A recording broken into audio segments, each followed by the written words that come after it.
The billionaire Alpha's fake fiancée. They say every love story starts somewhere. A coffee shop. A rainy street. A stolen glance across a crowded room. Mine started with a lie. A deal. A signature on a contract I didn't read. And a man with eyes colder than the moon over Blackridge. If you're here for the kind of love that fits neatly inside a heart-shaped box, you won't find it here. This is the kind of story that bruises. The kind that changes a girl. Not with soft words or slow dances, but with secrets, with betrayal, with wolves in tuxedos and promises that bite. But I'll tell you everything. Every look.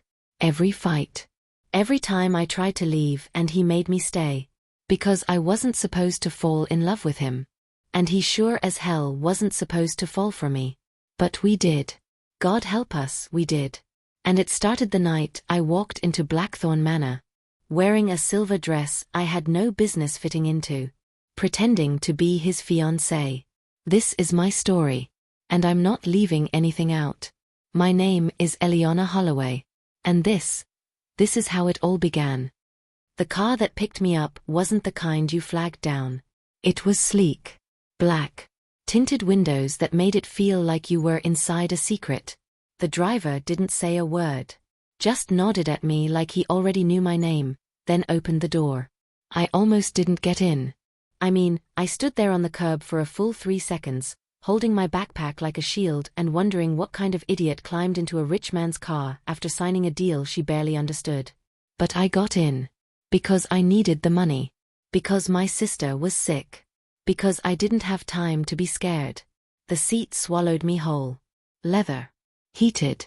It even smelled expensive. We pulled off without a single word. No music. Just the hum of the road and the kind of silence that made you sit up straighter. I tried not to look nervous, but my hands were cold and my stomach was a knot. I watched the city disappear, brick by broken brick, until we were on the road that led up to the hills. That's where the Blackthorns lived. On land that looked more like a kingdom than a home. The road curved through a private forest, tall pines and mossy stone walls, and then suddenly there it was. Blackthorn Manor. Big enough to fit my entire neighborhood inside and still have space for secrets. Grey stone. High windows. Balconies with iron railings and ivy crawling up the walls like even nature wanted in. I had to press my hand to my chest when we stopped. Not because I was impressed. I wasn't that kind of girl. It was fear. Real, Stomach deb 4. Because the moment I saw that house, I knew. This wasn't going to be a normal job. This wasn't just pretending to be someone's fiancé. This was stepping into a world where names meant everything, and mine meant nothing. The driver opened my door, and I stepped out, boots crunching on gravel. A man in a black suit was waiting on the front steps. Tall. Too polished to be staff, too blank-faced to be family. He looked me up and down like he was checking for cracks. Eliana Holloway? He asked. I nodded. Yeah, that's me. He didn't offer his name. Follow me.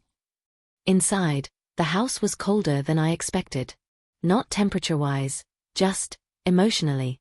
Like no one lauket here. Like no one was allowed to. The floors were marble. White. Shiny enough to see your reflection. I walked carefully, feeling like I was too loud just breathing. We passed a hallway with paintings that looked older than the country and turned into what I guess rich people call a study. The man stepped aside and motioned me in. That's when I saw him. Elias Blackthorne. Sitting behind a desk that could have been a dining table. Wearing a suit like it was second skin. His hair was dark, neat, not a strand out of place. And his eyes stopped me cold. Grey. Sharp. Calculated. Like he was already 3 steps ahead of me and not impressed by any of them. He didn't stand. Didn't smile. Didn't even blink. Eliana Holloway, he said. His voice was low. Calm. The kind of calm that made you straighten your spine without knowing why. I nodded, suddenly aware of how out of place I looked in my thrift store jeans and borrowed coat. You signed the contract, he said. I swallowed. Yes. And you understand the conditions? I hesitated. That was my first mistake. I understand enough, I said. His gaze narrowed. You'll understand everything. Soon. He stood up and walked toward me. Slowly. Like a wolf that didn't need to rush because it already knew how the hunt would end. I'll introduce you tonight, he said. To the pack. To the board. To everyone who matters. My heart thudded in my chest. But first, he said, stepping just close enough that I had to fight the urge to step back, we'll need to make you look like someone they'd believe I'd choose. He looked at me the way you look at something you plan to remake.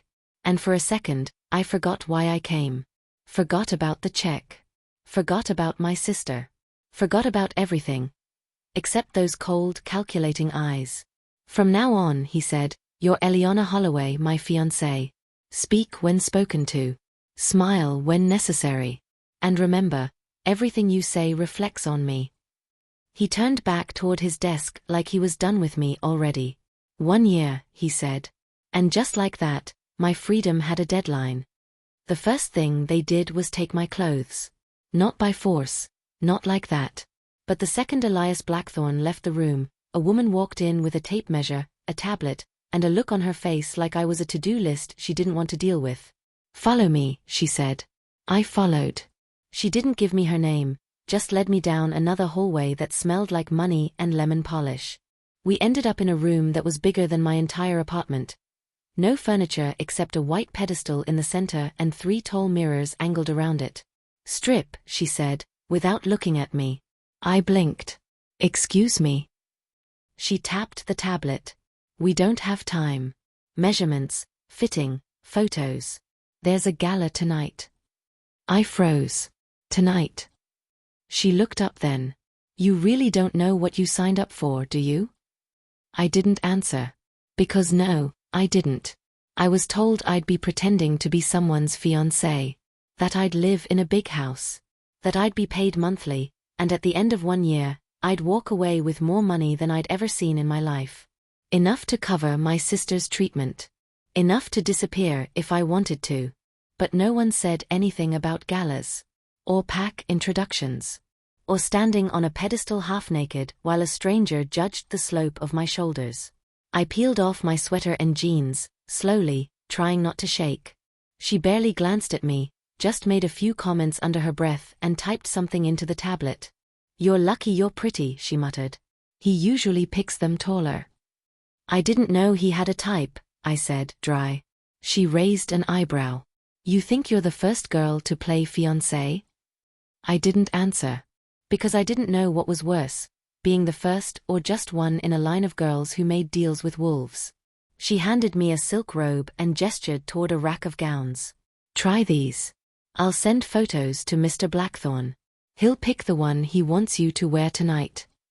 It took everything I had not to ask what happened if he didn't like the way I looked in any of them. 2 hours later, I was standing in front of a mirror I didn't recognize myself in. The dress was silver. Floor length. Strapless.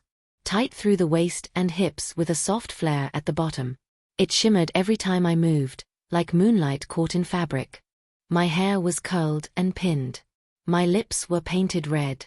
My body, mine, looked like it belonged to someone who didn't take buses or eat dinner from gas stations. I barely had time to take a breath before the door opened and Elias Blackthorne walked in. He didn't knock. He didn't even look surprised to see me dressed like that. His eyes skimmed me from head to toe. No emotion. Just assessment. Then, after a beat of silence, he said, That'll do. I blinked. That's it. He stepped closer. You don't need compliments, Miss Holloway. You need to play your role. And what is my role, exactly? He tilted his head, just slightly. To be seen. To be wanted. To make them believe you belong to me. Doi. His jaw tightened. Tonight you do.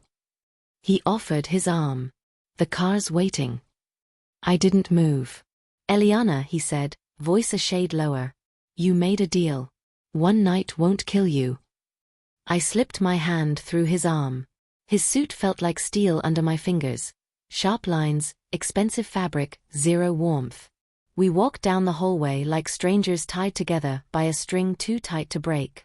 And as we stepped outside into the cool night air, where a black car waited and wolves in evening clothes circled like predators in the dark, I realized something I should have known from the start. I wasn't just a fake fiancé. I was bait. The gala was held in a glass ballroom built into the cliffside. It jutted out over the edge of the forest like a throne. One side faced the stars, and the other three were solid glass, showing the endless drop below and the endless woods beyond. The moon hung low and full like it was watching us. The car stopped in front of a marble staircase, where people in gowns and tuxedos spilled out like royalty. But not human royalty. No, this was something else. These were wolves in tailored skin. I could feel it. Before anyone even looked at me. Their eyes cut through the night. Their smiles were sharp. Their scents, earth, fire, smoke and power, clung to the air like perfume no one else could afford. Elias stepped out first. The second his shoes touched the stone, they turned. All of them. Heads tilting, eyes narrowing, smiles freezing. The Alpha had arrived. I followed him out of the car, trying to keep my posture the way the woman from earlier had coached me. Chin up. Shoulders back. No eye contact unless you want to challenge them. I didn't even make it halfway up the steps before I felt it. A chill that ran down my spine and told me I was prey in a den of predators. Elias reached back, took my hand, and laced our fingers together like we'd done it 1,000 times. "Don't let go," he said under his breath. "I wasn't planning to," I whispered. Inside, it was even worse. The ballroom sparkled like a snow globe. Chandeliers shaped like crescent moons hung from the ceiling. Tables were draped in silk and crystal. Waiters moved like shadows, and music played low enough that every conversation echoed. But it wasn't the wealth that unsettled me. It was the way everyone turned to stare. Every face I passed looked me over the same way, like they were trying to decide if I was dangerous or stupid. A woman in a navy dress with dark red lipstick walked up to us near the entrance. She had the kind of face you couldn't quite place, beautiful but cold. Like a painting in a locked room. "Elias," she said smoothly, "you didn't tell us you were bringing company." Her eyes flicked to me. Not a smile in sight. "This is Eliana," he said. "My fiancée." There it was. The word. It hit the room like a dropped glass. Fiancée. Not girlfriend. Not date. Fiancée. The woman's lips twitched like the word had a bad taste. Interesting. I smiled politely. It happened quickly. "Clearly," she said. She didn't offer her name, and Elias didn't bother to give it either. They stared at each other a second too long before she finally stepped aside. He leaned close to me as we walked past. That was Celeste. Beta of the Hollow Fangpack. "She's watching you now." I didn't say anything. I couldn't. My throat was too dry. But in my head, I was screaming, what the hell did I sign up for? Elias didn't let go of my hand for the next hour. He introduced me to board members, pack allies, and political players whose names I forgot the second they left. I smiled. I nodded. I said what I was supposed to say. And the whole time, I could feel the lie in my chest getting heavier. They didn't believe me. Not really. Not yet. But they were waiting. Watching. Waiting for me to slip up. To show that I didn't belong. After our third round of fake laughs and tight handshakes, Elias leaned close again and said, "You're doing fine." I wasn't sure if he meant it or if he was just saying it to keep me standing. "I need to speak with the council for a few minutes," he added. "Stay here. Don't talk to anyone you don't recognize." "Got it," I said, my fingers still locked around his. But he gently pried them off. "You'll be fine." And just like that, he was gone. I stood near a table of untouched champagne flutes, trying not to tremble in my heels. I stared out at the trees and told myself to breathe. To hold it together. Until a voice behind me said, "So, how much is he paying you?" I turned. The man had golden hair, eyes like molten silver, and a smile that made me instantly uncomfortable. He was too pretty. Too smooth. And I didn't like the way he was looking at me. "Excuse me." I asked. He stepped closer, picked up a flute, and sipped without looking away. The Alpha doesn't bring women here, he said. He doesn't date. He doesn't fall in love. So if you're wearing that ring, sweetheart, there's a reason. I clenched my jaw. Maybe he just changed. He laughed, a low, soft thing that curled at the edges. No, he said. He doesn't change. He just upgrades. Before I could respond, a hand touched my waist. Elias. He stepped between us, taller, colder, the air thick with unspoken warning. I don't remember inviting you to speak to her, Elias said. The man held up his hands, still smiling. Just curious, Alpha. Stay curious, Elias said. From a distance. The man winked at me, then disappeared back into the crowd like smoke. I let out a breath I didn't know I'd been holding. Who was that? I asked. Elias didn't answer right away. Then he said, someone who wants what's mine. Elias didn't say anything else about the golden-haired man. He just stood beside me for the rest of the night like a quiet wall, one hand resting on my back, the other holding a drink he never touched. And no one else came near me after that. Not even to say hello. I guess that's what happens when the Alpha marks his territory. But the tension didn't fade. If anything, it thickened. The music grew louder. The scent of power in the room became harder to ignore, like cologne laced with danger. I didn't understand all the glances. Or why certain people bowed slightly when Elias walked past.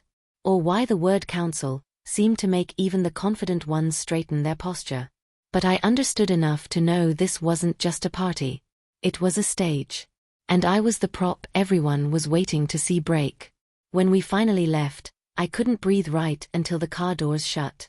The soundproof interior muffled the world, and for the first time in hours, I exhaled like I was allowed to be human again. You handled yourself well, Elias said. I gave him a look. That guy almost ate me alive. His jaw ticked slightly, eyes on the road ahead. He likes to play. Just don't let him get in your head. I leaned back in the seat and folded my arms. So, is there a reason you didn't tell me I was going to be stared at like a zoo exhibit? I told you they'd be watching. You didn't say they'd be hunting. Elias looked over, and his expression softened, just a little. I was going to warn you, but there's only so much I can explain. Some things, you have to see to believe. Yeah. I saw it, I muttered. And I believe it now. Your world is intense. He didn't laugh. He didn't say told you so. He just nodded once. Quiet. Distant again. I hated that I found it kind of comforting. We drove in silence most of the way back, the night outside a blur of black trees and white moonlight. But right before we pulled up to the estate, Elias said, "There's a storm coming." I looked at him. You mean figuratively? No, he said. I mean the Holofong Pax Alpha is making a move. And I need the council to back me when it happens. I blinked. What kind of move? His fingers tightened around the steering wheel. He wants territory. And blood. And he thinks I've gone soft because I brought a human into our world. Oh.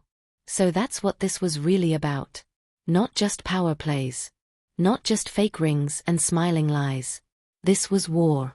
And I was the weak link in his armor. Eliana, he said, pulling the car to a stop in front of the house. If you ever feel like this is too much, you tell me. You don't owe me anything. I turned in my seat and stared at him. That's not true, I said. I owe you money, remember? A lot of it. His lips almost twitched. You know that's not what I meant. I shook my head. You made a deal. I said yes.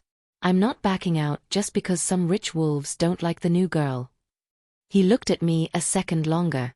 Then nodded. All right, he said. He got out, walked around the car, and opened my door. Like always. Like a gentleman. Like a man raised on rules. And yet, somehow, it felt different tonight. When I stepped out, he didn't let go of my hand right away. We stood in the moonlight in front of his mansion, surrounded by nothing but wind and trees and shadows. And I swear, there was something in the way he looked at me. Something unspoken. But he didn't say it. And neither did I. Instead, he pulled his hand away slowly, and said, "We have brunch with my mother tomorrow. Wear something red." "Red?" I asked. "She's old-fashioned," he said. "And she likes bold women." Great. As if the wolves weren't enough, now I had to impress the she-wolf who raised him. And I had a feeling. She was going to be even harder to fool. "I don't wear red. It's loud. It's dramatic. It screams for attention I've spent my entire life trying to avoid." But I stood in front of Elias's hallway mirror that morning, tugging at the edge of a crimson wrap dress like I could make it smaller, quieter. Invisible. Nolak. "You look fine," Elias said as he walked past behind me, already dressed in another one of his tailored suits. Grey, sleek, probably worth more than my childhood home. "Fine?" I asked. He paused, turned, scanned me once from head to toe. "You look striking." I snorted. That sounds like a word someone uses when they're not sure if it's a compliment or a threat. He actually smiled this time. "It's both." And with that, he turned and walked off. No words of comfort. No little pep talk. Just that same casual confidence that made it all look effortless, like we weren't walking into a room that could end me. But me? I was sweating bullets in heels I couldn't afford and lipstick I borrowed from his cousin's girlfriend who winked at me and said, "Good luck. She eats diamonds for breakfast." Cool. So that's the level we were on now. His mother, Naomi Thorne, lived in the guest estate behind the main property. Lived might be the wrong word. She ruled it. It was quieter than the main house. More elegant. Old-fashioned, with marble columns and velvet couches and heavy chandeliers that didn't sparkle, they glared. And sitting at the center of the grand dining table like a queen on her throne was the woman herself. She didn't stand when we entered. She didn't smile either. Just looked at me over her teacup and said, "So, this is her." My stomach dropped. Elias leaned in and kissed her on the cheek. "Mother." She waved it off like a chore, then pointed at the seat beside her. "Eliana, was it?" Sit. "Let's not waste time." I sat. Tried not to fidget. Tried not to sweat through the red. She poured me tea without asking, and I swear she judged the way I held the cup. "I hear you met at the library," she said. "Yes, ma'am." "And that you've been together for 2 months." I glanced at Elias. He gave a small nod. "Go ahead, lie." "Yes," I said. 2 months. She sipped her tea. Set it down. "You know what I do to liars, Eliana?" I nearly choked on the sip I just took. "Excuse me." Her gaze didn't waver. I expose them. Quietly, effectively, and with permanent results. "Elias seit." "Mother." She held up a finger. "I'm speaking." Then turned back to me. "I don't like games. Especially not ones played with my son's name. You might be pretty, but pretty is disposable. Elias has a future to protect." I swallowed. "And what exactly do you think I'm here for?" "I think," she said slowly, "you're either smarter than you look, or far dumber. And I haven't decided which." I looked at Elias again, waiting for him to defend me. He didn't. He just watched, letting me stand on my own. And somehow I got it. This was part of it. If I wanted to survive in this world, I had to prove I could. So I sat up straighter, fixed my shoulders and said, "Then let me save you the trouble, ma'am. I'm not here to hurt your son. I'm not here to embarrass you. And I'm definitely not here because I think red looks good on me. I'm here because he asked me to be. And for as long as I'm in this chair, I'll play the part right." Her eyebrows lifted, just slightly. But there was something behind those sharp eyes that shifted. Approval? Amusement? Maybe both. She leaned back in her chair. "Humph." Then picked up her tea again and murmured, bold, "Good." Elias smiled. And just like that, the test was over. For now. After brunch, I wandered. Not far. Just a hallway or two, just enough to breathe without her eyes on me.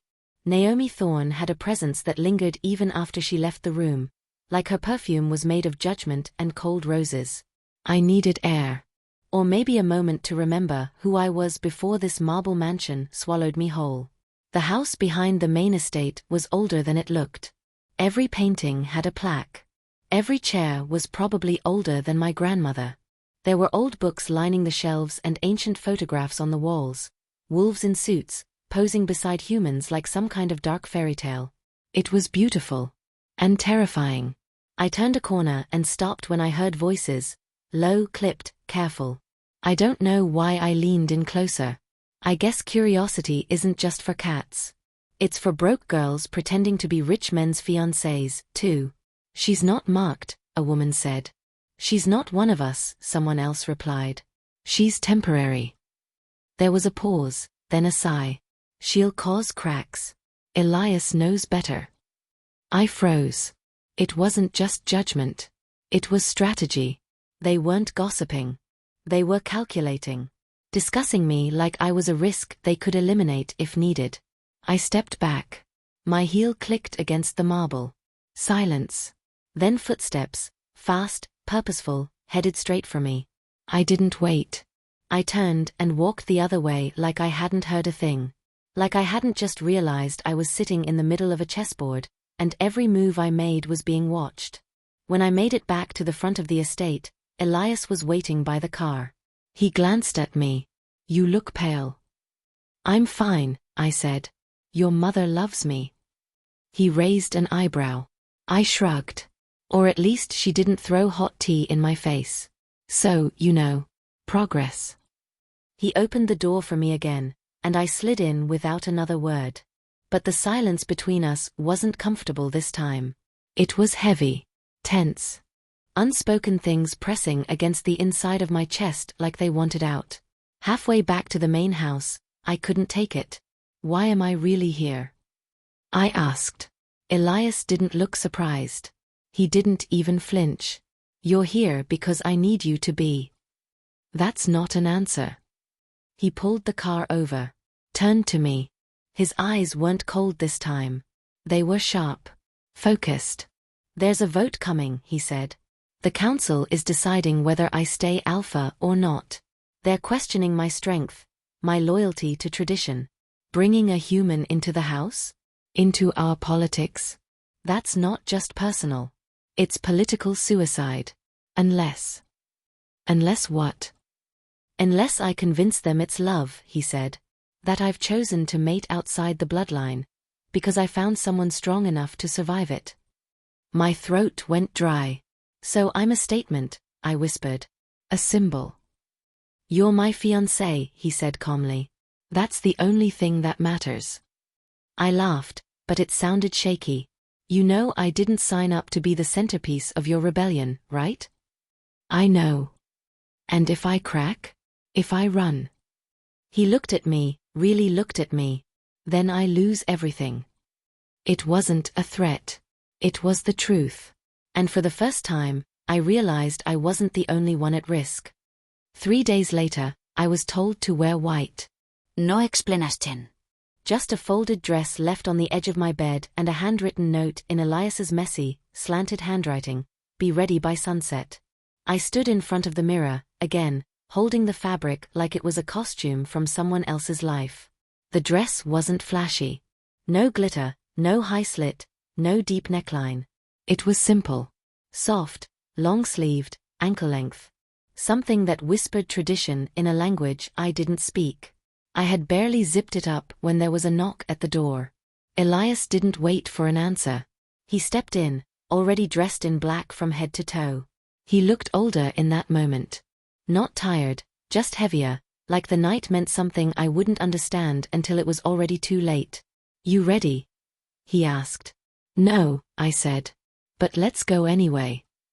We drove in silence. The road wound away from the estate and into the woods behind the northern edge of the property.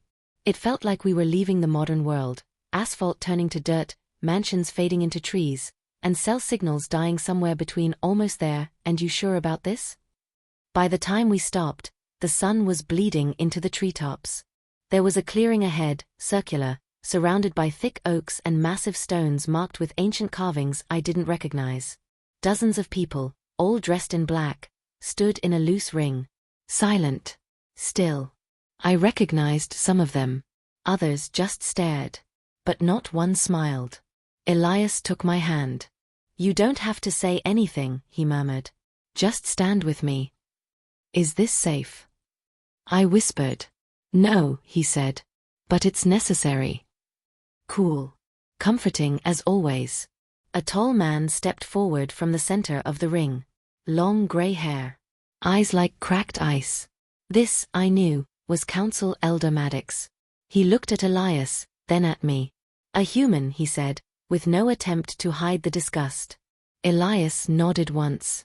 "My choice. My mate." The ring of people murmured, just enough to feel like thunder. Maddox raised a hand, silencing them. "You bring her here to witness the oath?" he asked. "Knowing the risk?" "Ida. She will see what is not meant for her eyes." "I know.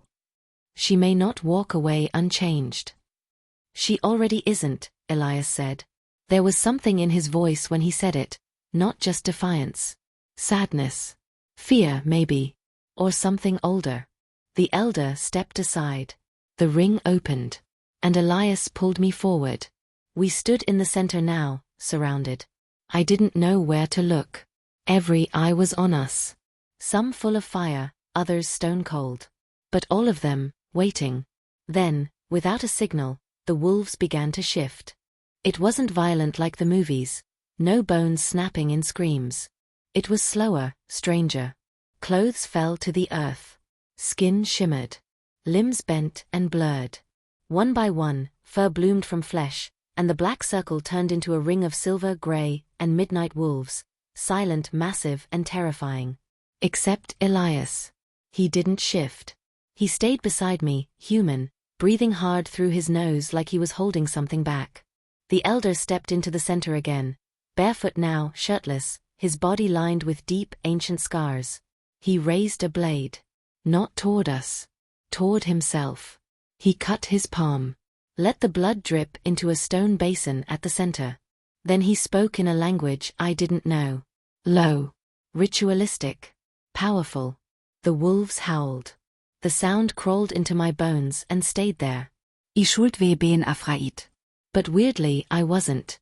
I was, still. Like something in me recognized it, not from memory, but from something deeper. Something older. When the howl faded, Elias leaned in and whispered, "You did good." "I didn't do anything," I whispered back. "You stayed," he said. And he said it like that was everything. We didn't speak on the way back. The silence didn't bother me this time. My mind was still spinning from the ceremony, the blood, the howls, the way Elias had held my hand like it was the only thing tethering him to his humanity. It wasn't the fear that stuck with me. It was the feeling that I had walked through something sacred. Something secret. And now, I carried it too. Back at the estate, I changed out of the white dress and into one of the new sets of pajamas that magically appeared in the closet that morning. Soft gray, too expensive for someone like me, but comforting in a weird, stolen kind of way. I padded barefoot into the kitchen. I didn't expect to see him there. Elias stood by the open fridge, shirtless, a half-empty bottle of water in one hand.